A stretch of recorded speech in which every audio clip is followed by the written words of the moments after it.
Welcome to the Seattle Investors Club podcast with Julie Clark and Joe Bauer, where we share the nuts and bolts of real estate investing from our 20-plus years in the industry. Sit back, relax, listen, and immediately take action. Are you ready? Here we go.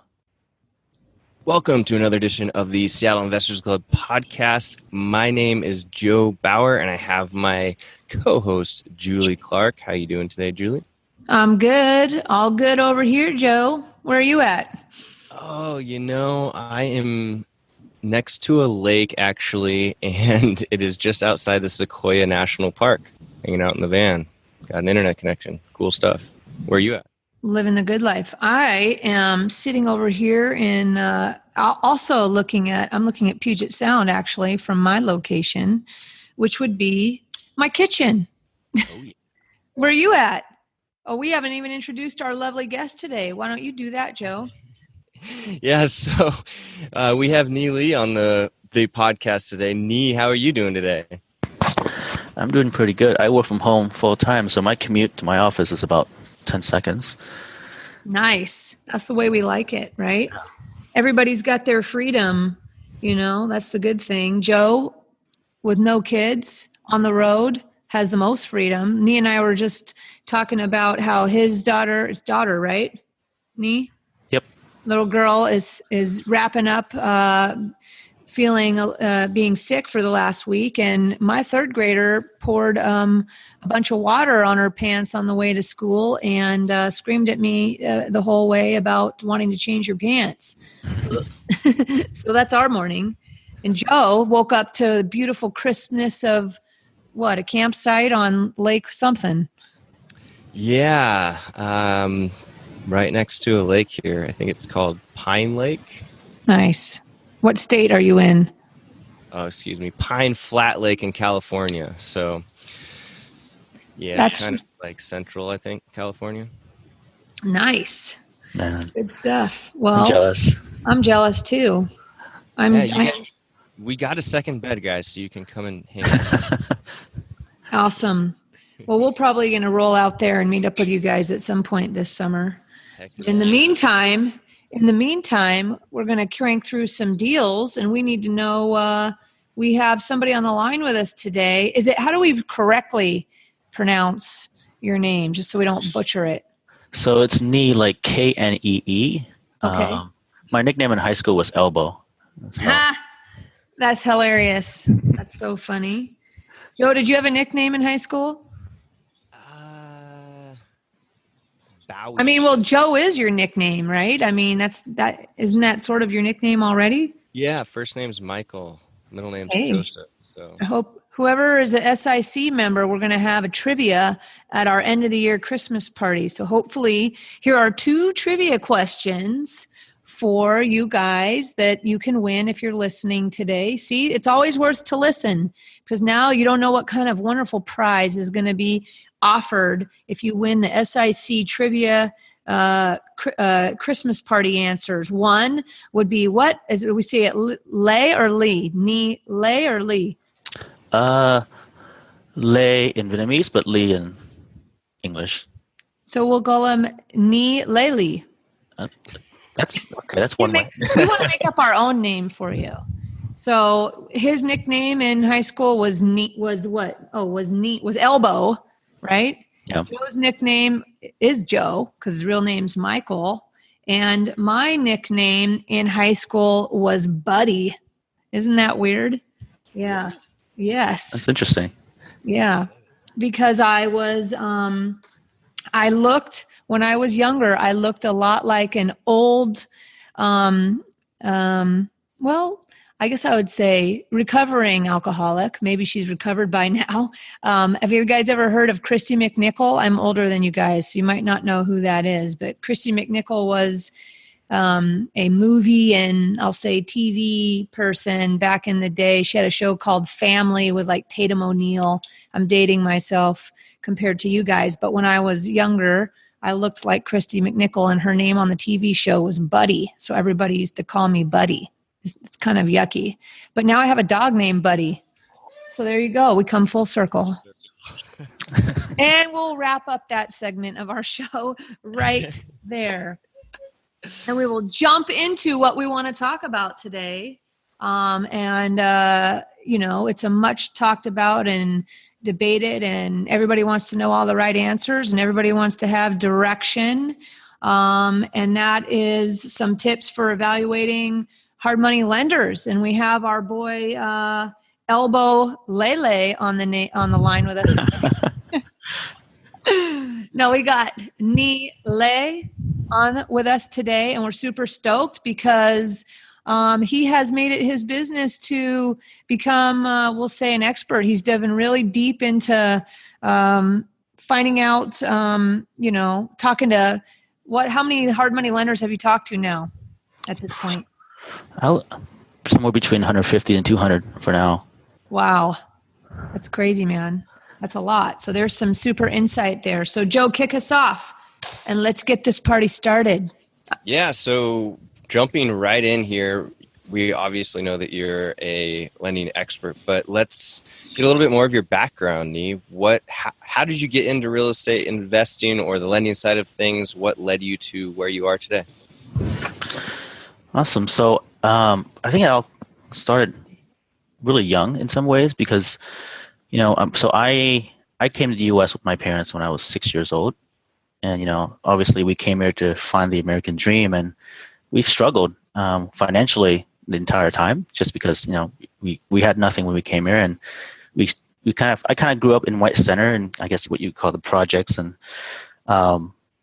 went to kind of a school called Evergreen, but they called it Everghetto. It was one of the nicknames. And, White Center was nicknamed Rat City. I don't know if you guys know that. Yep. And so, but, I like where I came from. I think that a lot of, being surrounded by people where it was, I definitely found a common understanding for others, and a lot of, kind of sympathy and compassion on how people are and how they live, and also gained kind of an attitude of gratitude as well. And I think that's what pushed me as well, is that always being thankful and knowing where you came from, and I think that helped me on my times when I'm down. But yeah, so I mean, when I was reached minimum age to make minimum wage, that's what I call it. I started working at McDonald's and to help support the family, and I worked there for about a couple of years. And at that point, it's just like I kind of realized, I really hated to see people like my family struggle. So I kind of vowed at that point I would get to a place where we never have to worry about money again.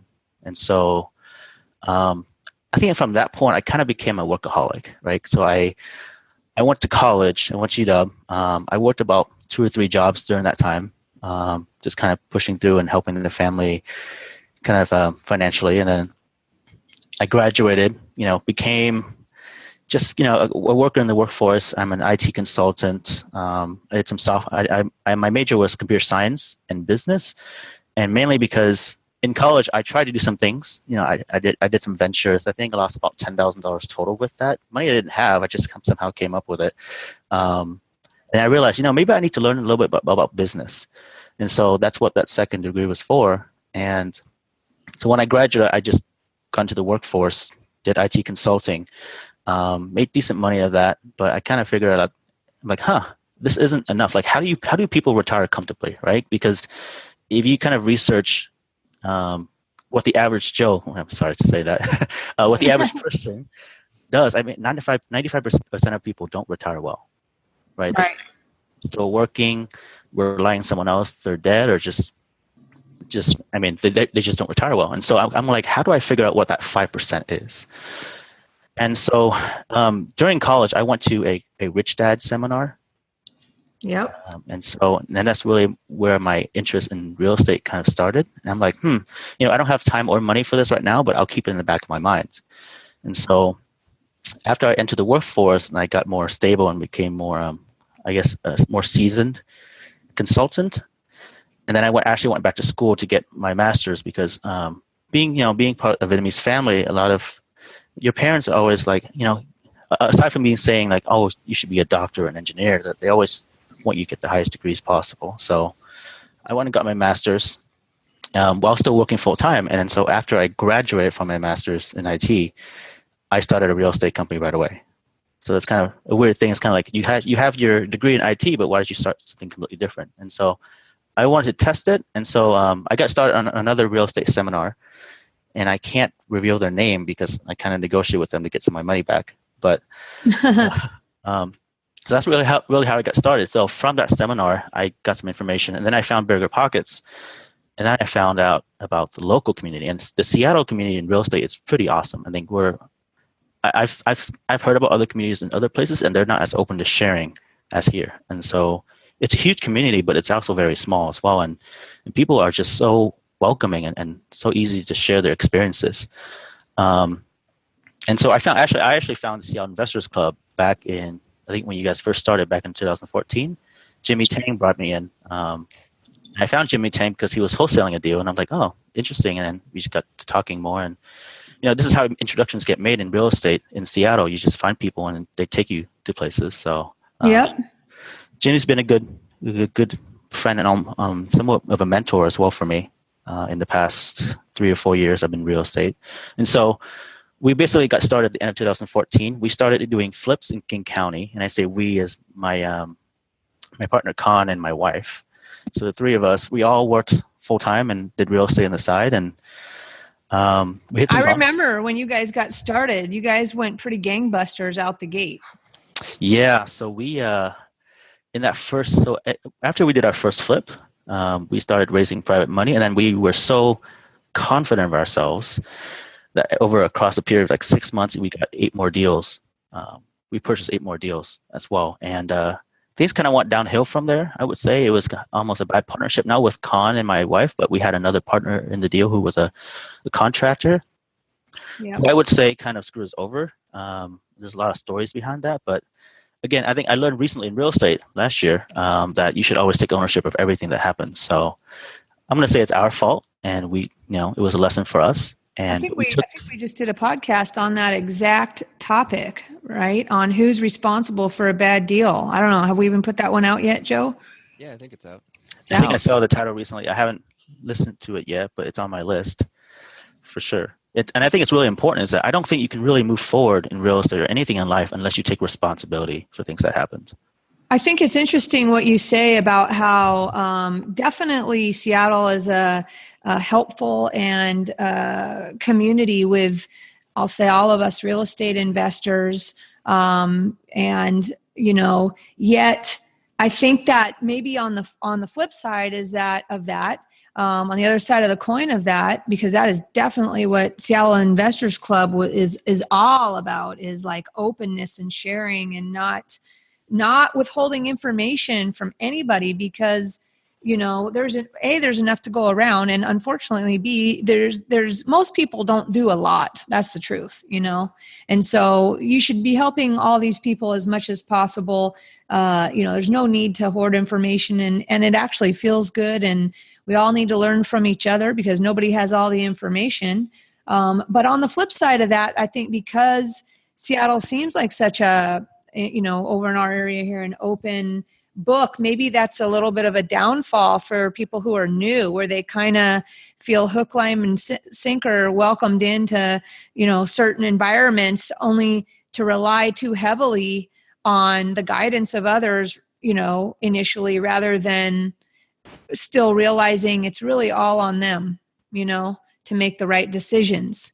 So part of this podcast, the reason why we even have this podcast is to be able to spread the word to help people even more without having to have people, for example, call me, Seattle Investors Club, people start calling you, say, let me have help with this and that. And I'm happy to do it. But, it's hard to reach everybody. So this is a way for us all to help each other on a broader scale. But my main point there is that Seattle is such a helpful place, as you say, but still you need to be wary of the fact that it all lands back on you as the investor to do your own due diligence and make your own decisions and rely on nobody else, really. You say? Totally. Yeah, and I've definitely learned a lot of hard lessons on relying on people as well. I mean, especially thinking that they were credible sources. I mean, the contractor partner I told you about, I found them on Bigger Pockets. Some other people who have helped us or I say that with question marks, one of them has even been a Bigger Pockets podcast guest, and he kind of screwed us over as well. Right. And so just really be careful about people, and and just ask for reviews. Ask them, hey, have you worked with this person? What do you think? And just always ask around, because again, people are open to sharing on that. Right. Exactly. So let's go back. So what are you up to now? What's your focus at this time? So you've been, you were in IT, and now then you jumped straight up full-time into real estate, and you were doing flips. And how about buy and holds? So yeah, we did flips primarily for 3 years. And last year is when I first started. Last year changed everything for me, because that's when my daughter was born. And so you would think people have less time after they have a baby, but somehow I started doing more when I had a baby. So last year was the first time I started even thinking about rentals. And so we acquired, my wife and I acquired about 16 units last year. Wow. In a couple of different states. And last year was the first time I started doing out-of-state investing too. So right now I'm in about 5 different states doing flips and rentals. And are those part of like an investing group, or all on your own, So everything that I do is with a partner. And the reason for that is because one is that everything I do involves rehab, right? And so whether it's a fix and hold or fix and flip, and I can't do the day-to-day management. I mean, working full-time, it's pretty hard for us to do that.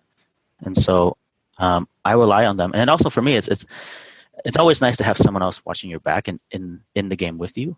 And so that, if as many perspectives as you can get, that kind of helps protect the deal. So that's my philosophy. I mean, I believe that, whether I'm doing real estate 2 doors away or 2,000 miles away, I want to be pretty passive on it. And so I never actually want to see it or hear about it. I just want to get it done.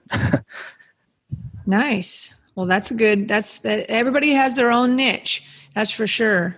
So right now, you've been talking a lot. The reason why we're having you on here, we should have another podcast with you about out-of-state investing. I think today, though, we're going to kick it off with, you've become kind of locally here. Your voice is starting to rise in regards to all the research you've done on hard money lending. So let's start talking about that. What does that look like for you right now? What are you doing? You're calling all these lenders. You've talked to 150, 200 lenders. Why are you doing that? What's your MO behind that? And what wisdom can you share with us today on about everything you've learned? Yeah, so a lot of things to talk about, but I think how I got started kind of on this track was because I had a deal. Obviously, I talked about the 8 deals I had with that one partner. They all went sideways. I mean, everything was over budget and over time after he kind of left us. And so I had to do a lot of extensions, right, with hard money. That's number one. And secondly, there was one really bad one where I had a flip that was supposed to take 6 months that turned into 2.5 years. Oh, God. And so a lot of learning lessons for that one. But for that one deal alone, I paid about $280,000 worth of financing costs.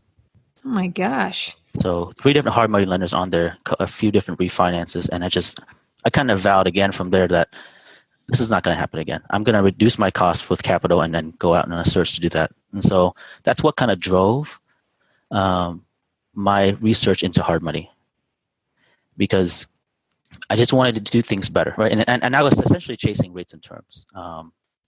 I started with just a lot of the local lenders that I did that with, just calling everyone up and say, hey, what do you offer? Especially like things people don't ask, because I think a lot of flippers are very optimistic, right? I mean, I honestly think if you get a very short-term loan, like a 5 or 6 month loan, it's pretty optimistic. And people don't think enough about what happens when things go wrong, right? And so extension fees are one of those things. And I think that people should always ask about that when they talk to a hard money lender, right? Right. So let me ask you, can you get, we're talking to everybody here, right? So we want to start off a little slow, and then we'll go dive deeper into some of these topics. But let's just say, first of all, can or should you get pre-qualified with a hard money lender before you have a deal? How does that work? Obviously, I think even if you're a wholesaler, you need to be qualified with a hard money lender, because you never know when a good deal is going to come along, and nobody should wholesale 100% of the time, because that doesn't show your intent, to actually buy property. If you never buy one, that's a whole nother topic for another day. But as a rehabber, should you get pre-qualified before you have a deal? What's your take on that? I think this is a common question as well. Like, do you find the deal first or find kind of the money first? And I believe that you should find the money first, like get pre-qualified. The reason is that when hard money lenders qualify you, half it is on you yourself as an individual and your personal financials, and the other half is on the deal, right? And so a lot of things come up in underwriting that can mess up a deal. And if you can kind of get that out of the way beforehand, that really ensures your chances of going through with the loan. And so isn't that the point of hard money loans, is that it's asset based and not based off your personal credit and things like that? Or is that a myth? It is true. I mean, they are lending primarily on the hard asset, but they want to know what kind of borrower you are too, right? And so they'll ask things like credit. And I say 98% of lenders will ask for credit, because credit is the single most important indication of what kind of a borrower you are based on your previous borrowing experience, right? Most of them will also ask for bank statements, and some of them might even ask for personal financials to figure out what kind of your net worth is. Because basically, even if they don't lend, like there are some lenders who will lend on any credit, even 400 or no credit, right?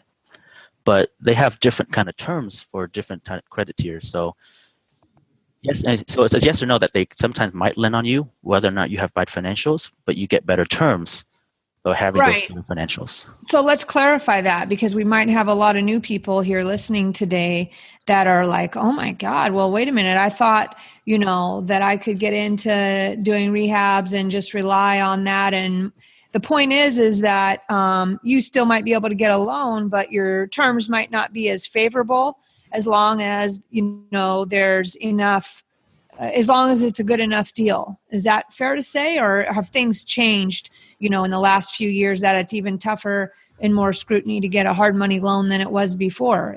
Or are you primarily pointing out the credit checks and the, your financial position as an individual in regards to the how good your terms are that you can get? Is it?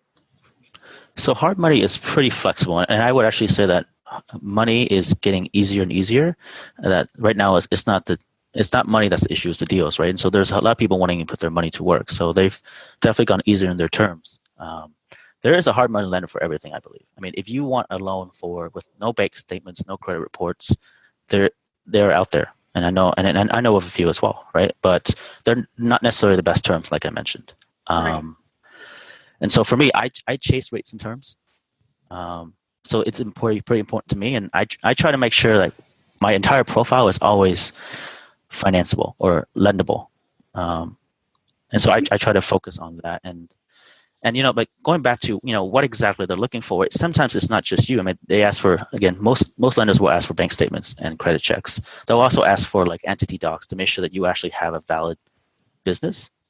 Yeah, that makes sense. A lot of this is outside of the deal itself too. And so, again, a lot of these times, I mean, lenders care about things like if you had any bankruptcies or if you had any late payments, because again, that tells them how good of a borrower you are, right? Okay, let's say that then. I'm trying to go deep here. So when we say credit check, is it a credit check to just make sure you don't have bankruptcies and defaults and stuff, or is it a credit check to see to base a loan off of? Is it you know what I mean? Is it to me, it would seem more like just to make sure that you haven't had any bad financial experiences, not necessarily what your credit score is, because we don't want to scare people off by, them thinking that they don't have a chance if, either they're just getting started or, just I want to be super clear on that. What do you think they're checking the credit for? Or maybe it is both. Maybe it's a little bit of both, but.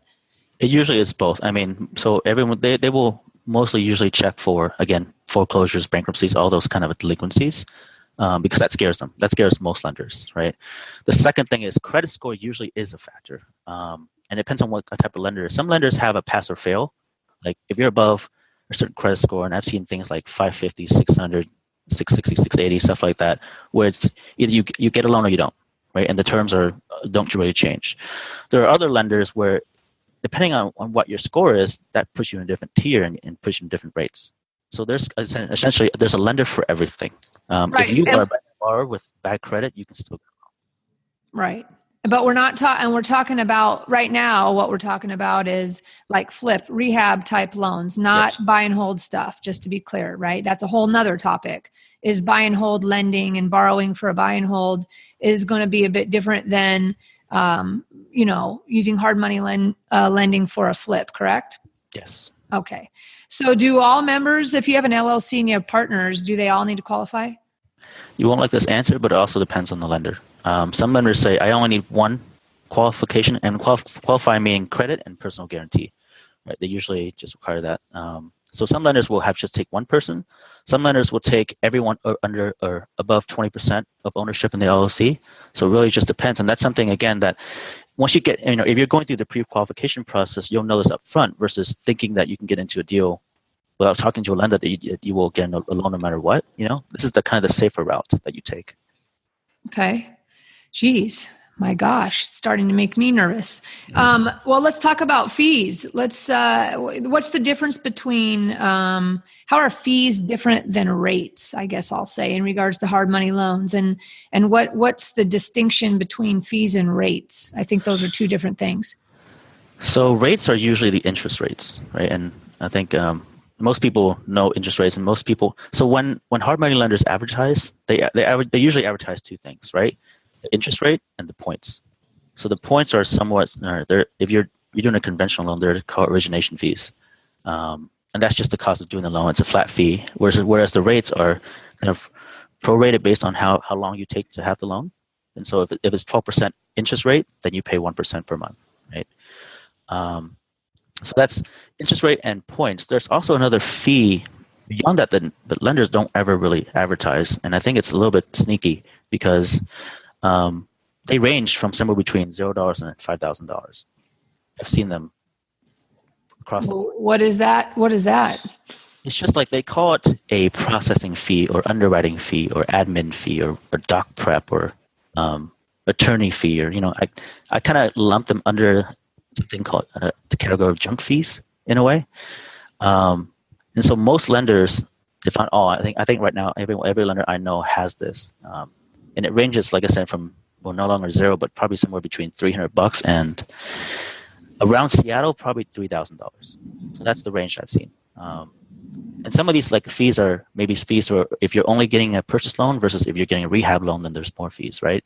And a lot of these fees I don't agree with necessarily, but you can't really change that because that's the fixed fee that they have. A lot of times they throw an attorney fee, which is really weird too, but people can label these junk fees whatever they call it. So we're talking about, you have points, so you have interest rate, right? So what the interest rates, range from, what do they range from that you see? Like what's the lowest to the highest range that you see on interest rates? For a fix and flip? Yeah. I've seen somewhere between 7.5 to, in Seattle, I don't think it really ever goes beyond 12%, but in the Midwest, I've seen them like 15%. Okay. So 7.5 to 12%. If you're outside of the Seattle area, maybe up to 15%. And then, so that's interest rates. Then you have points. What are the range on points that you see normally? I've seen from 1, and sometimes even less than 1, sometimes for really large loans, but I've seen between 1 and 5. But usually around Seattle, it's usually between 2 and 3. 2 to 3% or up to 5%. And then, so we're saying those are two line items. And then after that, we're talking about these junk fees, as you call them, the admin fees or whatever they're charging on top. I think that people probably, if they aren't totally savvy, might be missing those fees on their deal analyzer, the impact of those, we'll call them junk fees, right? Why would they range? Why would it be from 300 to 3,000 or so on those admin fees? What's driving those fees as far as where they're at the low range or the high range? Is it like deal size, or do you know? It's definitely not deal size. These are usually fixed fees that apply to every loan. Okay. So I think one is arbitrary, whatever the lender decides to charge, and sometimes they make profit off of it as well, right? The other one is that it also depends on what their cost of operations are. I mean, if it's a kind of a big shop of hard money lenders, they might have a lot of people to pay, and so some of that kind of goes into how much they charge as well. Is that fee category, is that an accumulation of a bunch of stuff, or is it a one-liner type of thing? It can be both. It's usually one line item on the HUD, but it can be broken into like, oh, here's what we have for, like, I mean, there's also things like an appraisal fee, which we don't really talk about, but that's usually not controlled by the hard money lender. That's usually you pay that directly to an appraisal company. You're getting appraisals on hard money loans, I guess, if they're out of state, maybe. Yeah, and so I would say, and here's the thing about appraisals that I've noticed that, so local lenders here, they don't usually do an appraisal because they're here, they know how to, analyze deals in this area because they're very familiar with the area. When you're using a national lender, even in Seattle, because they're a national lender, they tend to have kind of a hard policy on every single loan. We're either going to have a BPO and appraisal. How does that work with timing of the deals? I mean, it seems like it sure slows things down if you need to close fast. Exactly, which is why usually when you're using a national lender, you want to set closing dates at least 2 or 3 weeks, or usually between 2 and 3 weeks. I know a national lender who can still fund within a week, but they still do and this is again going back to the tier thing. They will only do this for experienced borrowers. They still do an appraisal, but they do the appraisal after the closing, which is weird. But they do it because they can sell the loan, and one of the requirements for selling the loan is that it is attached with an appraisal. Well, what if the appraisal comes in lower than the value? That I'm not sure about. They might just have to keep the loan. Oh my God. So, but that's why they only do this for experienced borrowers who they are pretty confident knows how to evaluate deals. The other thing too is like I mean you still have appraisers. It's always a conversation is what's faster, a BPO and appraisal, right? Usually a BPO is faster, but I also know another lender who does an appraisal in every single loan and they can close in like 4 or 5 days. Right. So. It's a lot of work. Sounds like a full-time job though to, like you said, you've called 150 different hard money lenders. That is in itself probably not something most people are going to do. So maybe we can talk at the end if there's a way for them to work with you to figure this out. But let's keep going on the fees and stuff. So we've got interest rates, we've got points, we've got some sort of admin fees or some fixed fees that get tacked on top of that. Another thing that might impact your underwriting, everybody, is whether or not a lender will finance a wholesale fee. What do you find on that? Some will, some won't.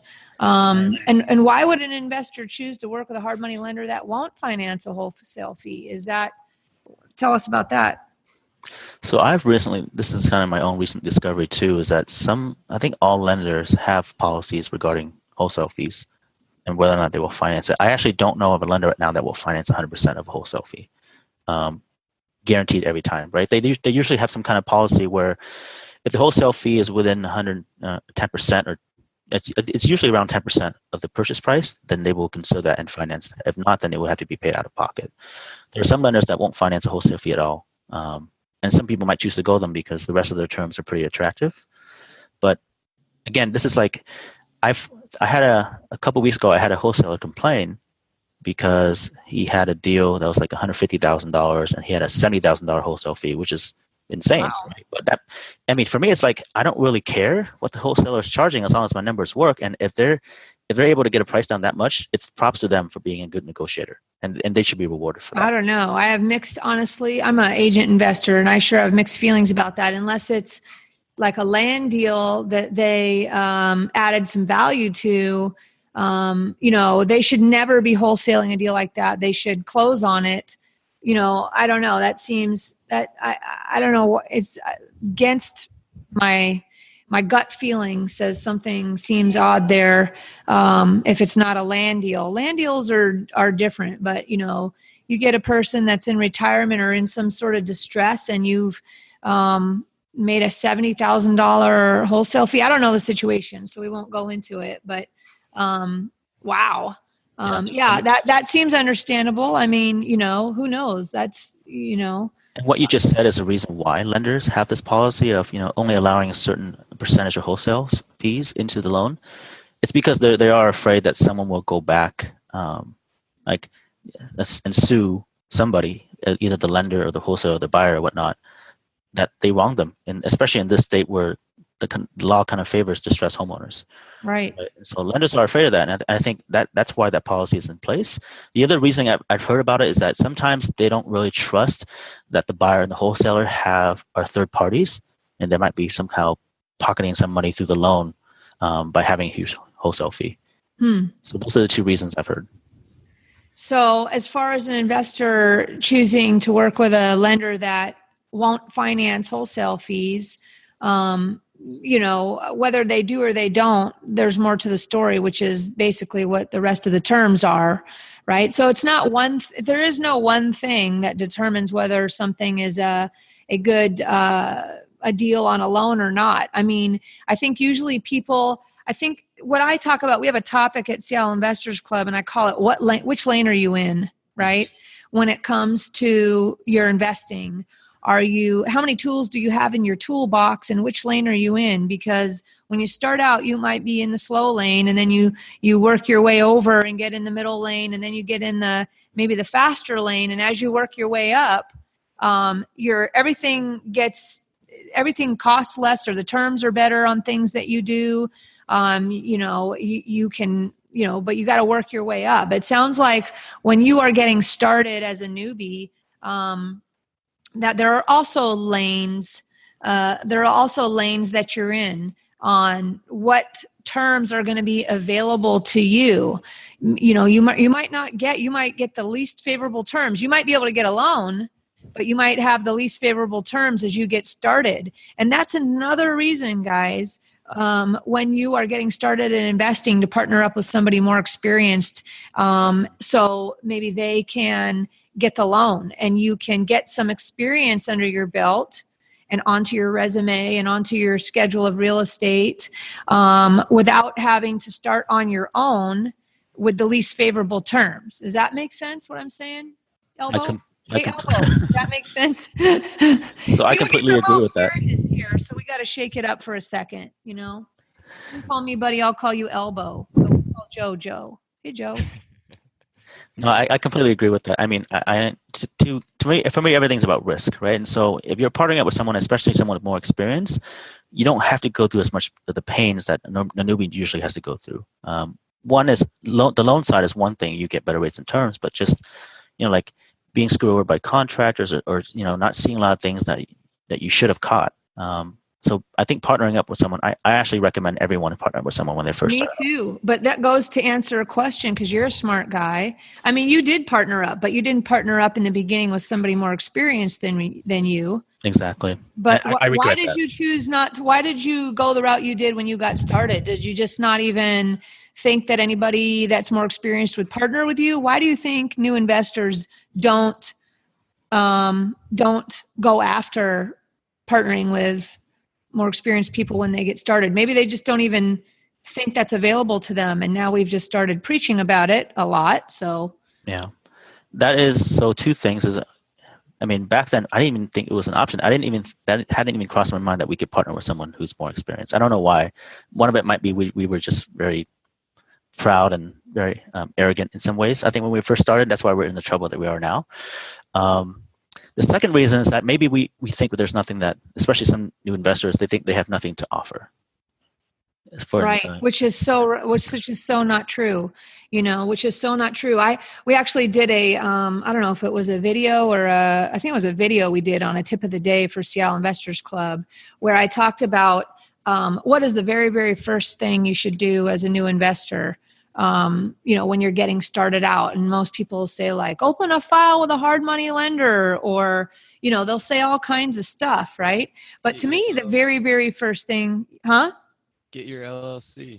Yeah, get your LLC going, get your website up, get your, stuff like that. But for me, the very first thing somebody should do when they're getting started is sit down and assess, what do I bring to the table? What do I already have that somebody else might need, right? And you guys can look up that video, or maybe Joe can find it. We'll talk about it and put a link on this podcast that you guys can watch that video. But it's basically says that everybody brings something to the table, whether that is maybe you're an agent getting started, or maybe you're a contractor getting started, or maybe you have money that you can offer to a deal to partner with somebody, or maybe you've just got major hustle, right? Because that is something. So we won't go into that today, but if you guys haven't got the message now, what we're saying is go partner with somebody more experienced so you can get out of the beginner lane on these financing terms, get some stuff under your belt, get some stuff on your resume or your schedule of real estate that you've done. And, get over to skip the worst terms that you might be able to get. And then also you don't get in trouble with, maybe you're sidestepping having to do a bunch of bad deals by yourself to learn the hard way. But that's my advice. So, hey, Nghi, where does one important item, we've been talking about fees and interest rates and wholesale fees and stuff like that so far. But I think one of the big ways to save yourself that we haven't talked about yet when you're getting a loan is the length of the loan term. So where does the length of the loan term fit into, we'll call it the pecking order of the hard money loan components that investors should be focusing on? Like you say you're a rate and term. What'd you say? You chase rate and terms? I don't know what you said. Is that what you said? Are you still there? Yeah, so I definitely chase rates and terms, but I'm pretty aware of everything else. Well, how much, loan term, right? What are we talking? What's the 6 month is an average loan term, or let's talk about that for a minute. So the local lenders, usually 5 or 6 months is the local terms. My personal opinion is that I wouldn't get any loan under 9 months. I usually go for either 9 or 12-month loans. And the reason why is just based on experience. We've had things, like I said, I think people who get 5 or 6 month loans are pretty optimistic because there's a lot of things outside of our control as an investor, right? I mean, the market obviously being the big one, but things happen. And I can tell you that even if it's a 2-week cosmetic flip, I still try to get a 1-year loan if I can. And it's because I had a loan where we finished the flip, and we listed it. And right when we listed it, there was a sign that went up across the street. It was as big as one of those land use signs. And it said that Tent City is coming to you. And it had pictures of these colorful tents, and we can see it from the living room of our flip. And so basically we lost all of our buyers, and we sat on the market. And this was out of our control. I mean, there was an empty lot across the street. You wouldn't think that homeless people would just move in. But that's what happens, and we had to hold it for a while and get an extension, and those hurt. I mean, extensions always ask this question when you talk to a new hard money lender: how much are your extensions? And I mean, I've seen somewhere where it goes, 3/4 of a point per month. The good lenders, I would say, are either 1 point for every 3 or 6 months. Yeah. So yeah, I mean, as far as there's lots of components to look at here. There's rates and fees, and whether they, what the credit qualifications are. Where do you think that if you were to choose the leading factor of, when you are choosing a lender to work with, what if you had to pick one thing? Is that even possible, or is it always a combination of things? I mean, some people, when they're just getting started, they're like, well, I only have so much money. I think that's how I feel like people look at it. They're always focused on, well, what is the required amount in? How much down do I have to put? Is it 10%, 20%? And because they are focused on how much funds they have available to them, they focus on the equity requirement on the deal, and the rest comes secondary, is how I feel like people come at me when they're talking about this with me. What do you think? I think, and this is a question I always ask someone when they're consulting with me for a loan, is that what's more important to you, right? Rates and terms, or down payment, or how long the loan is? And it depends. Like, a lot of people are doing the Burr technique, where they're refinancing after 6 months for a cash out. And so those people usually want more than 6 months, usually 9 or 12 months, right? outside of that, no one really thinks about the loan terms. Every flipper, if you're just simply flipping it, you're usually thinking about, if you're a newer investor with not a lot of money, then you're thinking about down payments, right? If you're a more seasoned investor or money where money isn't an issue, you're usually chasing rates and terms. And there's one thing I would have to say about down payment that most people don't realize is that when a lender advertises a very low down payment, like 10%, even 5%, I've seen those before. It's down payment is one thing, but you need to have more in the bank than just down payment, right? There's the cash to close, and there's also liquidity requirements. And so lenders will look at this as well. And so when they ask for your bank account, they want to see that you have enough to cover all the cash to close, and then also some money in the bank to cover at least like a few months of interest payments so that they know that you can actually survive the loan. And have some extra funds for the rehab. Because most lenders, the rehab, if they give you a rehab loan, it's usually in a reimbursement basis, right? So you need to have some funds to start the rehab or have some funds for rehab overruns. And so lenders will check for all this. So even though a lender will say 10% down, you might still need to have 20% in the bank, if that makes sense. Right. That makes sense. I think that people are, it's sort of a little bit of a surprise to them maybe sometimes. And again, another reason to partner, guys, is that's just one way to think about it going forward, is maybe when you're choosing a partner is thinking about not only what does that person bring to the table for you as an opposite skill set, but maybe as an opposite borrowing capacity. Does that make any sense? I'm just making this up as we go here, but I just kind of never thought about that before until this moment, right? I'm always focused on, well, what's your skill set, when you're picking a partner? But maybe just as important, or not maybe, but just as important, yes, is to understand that partner's borrowing capacity, right? Or whoever you're seeking out to partner with, what their borrowing capacity is, right? Does that make sense? I mean, people partner for different ways. Sometimes, usually it's for money. Like one person brings in the money, then the other one does the work. And money is always an important part of every deal, which is why I care about the financing side of things now. Exactly. So what is like a newbie, if they don't have a partner, what do you think the best loan terms are that they can expect? Let's just assume that they can, get through the credit and the check like that, and the bank statement check or whatever those checks are that they need to check those boxes on. What do you think is the average loan term a new investor should consider using in their deal analyzer for underwriting? You have some basics. We won't hold you to it, but just in general, so people have an idea until they call a bunch of lenders or work with somebody like you. So there's two types of lenders out there, right? There's a lender who has the same standard terms no matter what kind of borrower you are.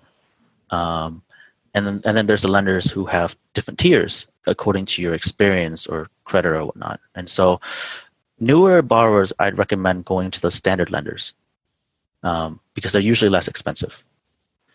And I mean, standard meaning the same terms across the board. And so the things I've seen for newer lenders,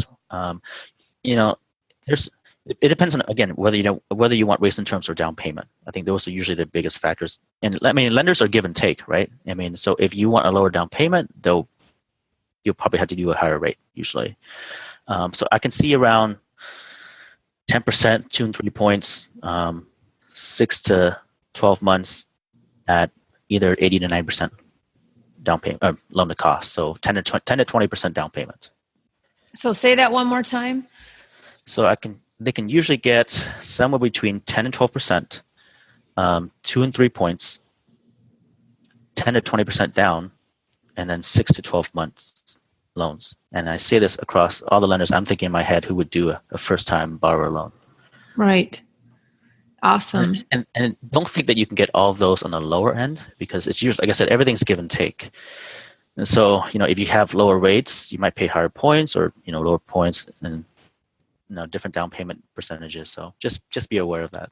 And so what's the difference in working with a national lender versus a local lender? I think, it seems like in the past, most people start out working with a local lender, but national lenders have been coming on the scene in the last I'll say year or two, pretty strong, where it's actually kind of a hot topic I'm noticing these days is getting talked about more and more. What is the difference that you see between national versus local lenders? The biggest difference is closing time. The local lenders can close faster. I mean, that's plain and simple. National lenders usually take a little bit of time to underwrite and even do valuations and whatnot. And so usually that's the case. The other one is that I've seen local lenders be much more flexible because they're in the market. I think they're allowed for higher risk. So sometimes they don't have as many documentation as a national lender. Okay. So documentation, or I guess the hassle factor, and how fast you can close are the main things that I see. What's good on the national lenders is that they usually have better rates and terms.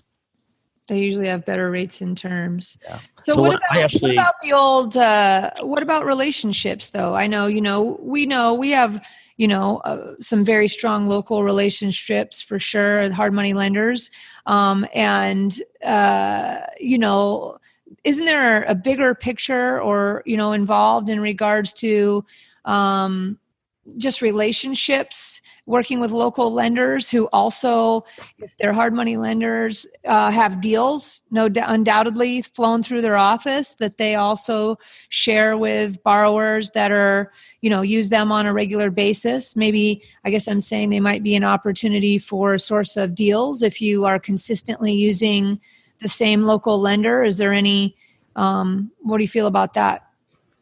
I think source of deals is a big one. I know there's some, lenders who are partners with, they have a wholesaling kind of component within the company or within a partner company. And so that is another big one. And sometimes for their deals, they're required to use their loans, right? Well, I don't know if they can require that. I'm not sure that that's legal. You might out of professional reciprocity, but I don't think that they can require it. But what I'm saying is that, we said at the beginning that deals, money you can find anywhere, but deals are hard to come by, right? And obviously they're not handing out deals to, there's no way you're ever guaranteed to get a deal from a local lender either, especially maybe as a newbie, either. But the fact is that most of them have deals, and you could get on some sort of, list to get notified of the deals that they have. And, I guess they would, potentially, I don't know what the legality is on that, be more inclined to sell their deals to, their contract positions, I guess, if you would, because they're not properties, if they're wholesale deals, to somebody who's an existing borrower with them. Relationships, right? Well, how do relationships play into your world and what you do in the lending stuff? Where does that weigh in to you, aside from rates and terms? Well, for the deal side, you're right. There's certainly different preferences.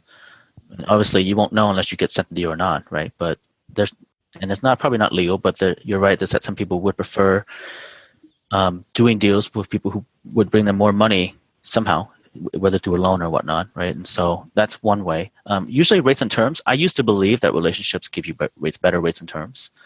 But I found so many people who just complain to me saying, I've been doing the same loans with the same hard money lender for like the last 10 deals, and my rates and terms are still the same. And a lot of it is based on, it's not always the hard money lender's fault, because they have a certain cost of capital that they can't break. It doesn't make sense for them to get you. There are some lenders who, they source their capital from investors, and they're giving the investors 12%, and they're just collecting the points, right? Obviously, they can't really lower those anymore unless they go back to their investors and have to explain to them why they're now giving them 10%. So cost of capital plays into that.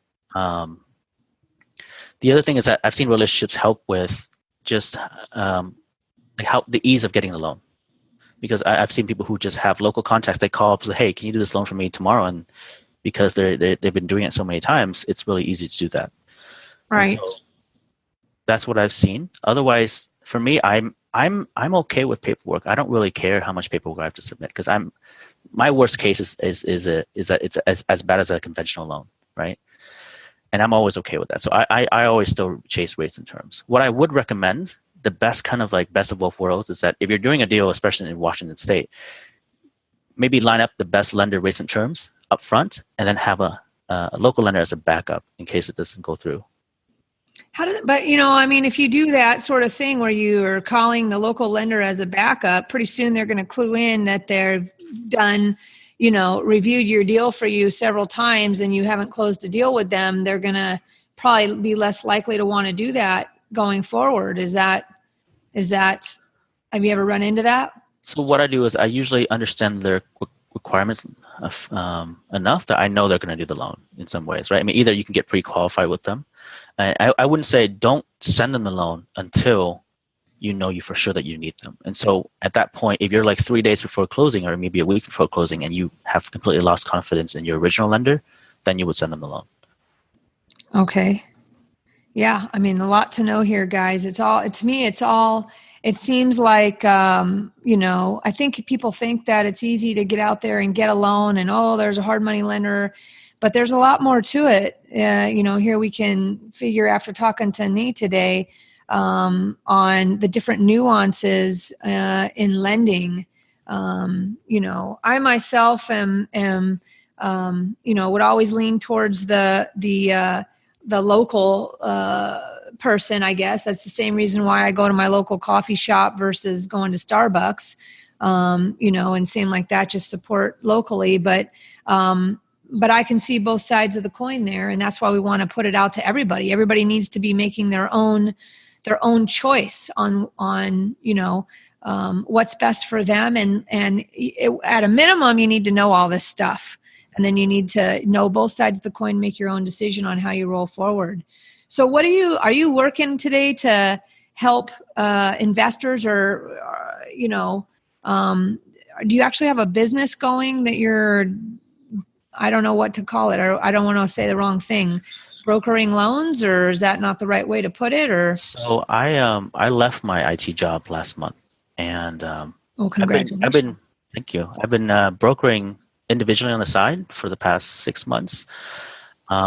At the expo, actually, I met another company, a startup. They're called Certain Lending, and we talked, and we found out a lot of our goals aligned, and so I decided to join up with them. And so, really? Well, right on. I know those guys. Yeah.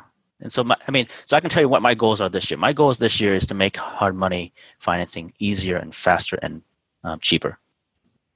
That's my entire goal, and that's what I teamed up with them to do. So they essentially they're building a digital brokerage platform where you go in one place to apply for a loan, and then from that point, it's almost like a kayak of hard money. That's what I was going to say. Exactly. Like we're talking about the hotel site, guys, where you go to kayak. Isn't that what it is? Or Trivago or something like this? Is that another one where you go there and you get all the options? Like Orbitz, Expedia, Hotwire, those things. So that's our goal. I mean, we're launching in, I think, next month. What I'm doing right now is I'm still brokering loans on the side manually, kind of helping them get through their process to make sure that we can fully support this when it goes live. So what's nice is that, again, you go to one place, you have one application, and you fill it out, and you have, maybe they might also do a soft credit pull. We're trying to work with that with TransUnion. But essentially, it's one place. You don't have to spend time calling around different lenders. And actually, when you get pre-qualified with a different lender, it's a credit pull. So it kind of hurts you having to go through that process as well. We are thinking about being a lender ourselves to fund deals if need be. If this process becomes too hard, if it becomes too hard to work with a lot of different lenders, we also have an option to kind of backstop a loan. And so what that means is that if the most important thing to me is that a lender has to close, right? The worst thing is losing the deal. They should close on time and with the original terms that they stated. So that's our goal. And if they can't do that, then we may potentially step in and fund the loan ourselves. When you say you're talking about Certain Lending? Yeah. Got it. Interesting. Well, I know those guys. Yeah, I've talked to those guys quite a bit. So I didn't know that you had joined up with them. So congratulations on that. Thank you. That's exciting. I know now that we'll hear more about that as we keep rolling here. And by the way, they're based in San Francisco. The rest of the team. I'm the only one in Seattle. Right. And so, but they kind of fly up here every couple of weeks, I would say, or at least once a month. So if anyone ever wants to get a chance to meet the team, there's opportunities for that. Awesome. Well, let's see. Let's wrap it up here today because it is Monday. We're doing this on a Monday instead of our normal Thursday. So we're all anxious to kick forward with our week here because I'm sure we're all loaded up with awesome deals that we need loans for, right? So how can people reach you if they want to learn more about this and maybe run their deals by you or just in general get your advice? Yeah, I'm always happy to kind of give a second opinion on what people are getting on their loans. And so my email is Nghi, Nghi at certainlending.com. Awesome. Or my phone number, my work phone number is 206-504-2069. Well, thank you, sir. Awesome stuff. Joe, you still there or have you jumped out in the lake? Yeah, I was thinking about going for a quick swim here while you guys were chatting, but I was interested in what Nghi had to say, so I but yeah, very interesting stuff. And if anybody wants to find the show notes, you can do so at seattleinvestorsclub.com/35. And if you enjoy the podcast at all, we'd love a review on iTunes. Every 5-star review that we get helps us to get our message out to more people, help more people do more deals. And you can find the iTunes page directly at seattleinvestorsclub.com/iTunes. Good stuff, guys. Well, I am going to go to an appointment. Joe's going to jump in the lake. And Nghi, what are you going to do? I'm going to work on loans. Going to work on loans. That's the guy. That's our guy. Okay, everybody. Thanks for coming to my kitchen table today. I appreciate it. And we'll catch you on the next one. All right. Thanks, guys. See ya. Thanks for listening to the Seattle Investors Club podcast. If you have questions that you'd like to have answered on the show, shoot us an email at info@seattleinvestorsclub.com. Now go out, take that action, and build that real estate business. Thanks for listening.